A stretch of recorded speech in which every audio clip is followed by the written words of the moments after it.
देखिए, मुख्य सचिव फंस गए, वो एक्सपोज हो गए, इसलिए आनन फानन में आज ये चिट्ठी, कल ये चिट्ठी उन्होंने लिखी। अब क्यों फंस गए वो?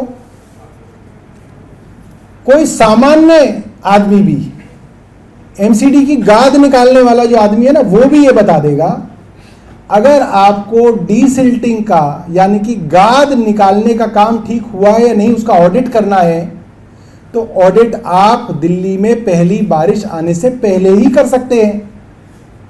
भाई, दिल्ली में जब बारिश आ गई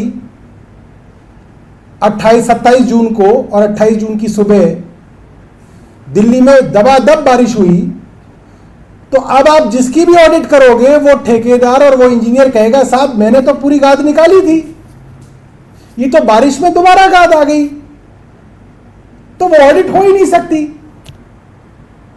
और ये बात मुख्य सचिव को मालूम है, मगर अपनी जान बचाने के लिए मुख्य सचिव ने ये आनन फानन के अंदर बिना सोचे एक ऑर्डर पास कर दिया, ताकि कल को कोर्ट में कार्रवाई हो, उनके ऊपर भ्रष्टाचार का मुकदमा चले, तो वो इस चीज को दिखा दे कि साहब मैंने तो पेमेंट रुकवा दी थी।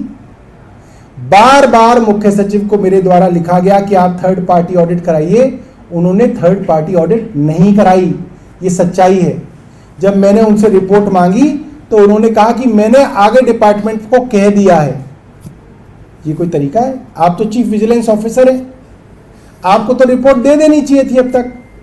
इसका मतलब ये है कि अभी तक कोई थर्ड पार्टी ऑडिट नहीं हुई, और ये सिर्फ मेरी ही डायरेक्शन नहीं है, ये माननीय हाईकोर्ट की डायरेक्शन है।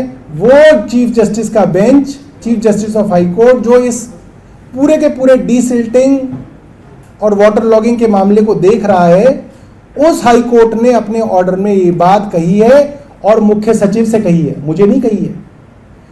आईडीएमसी इंटीग्रेटेड ड्रेन मैनेजमेंट सेल बनाया है, जिसका अध्यक्ष मुख्य सचिव को बनाया है, और उस सेल की जिम्मेदारी लगाई थी कि वो ये थर्ड पार्टी ऑडिट कराएं। उनको करानी चाहिए थी, उन्होंने नहीं कराई, उनकी गलती है। अब वे सिर्फ खाना पूर्ति कर रहे हैं।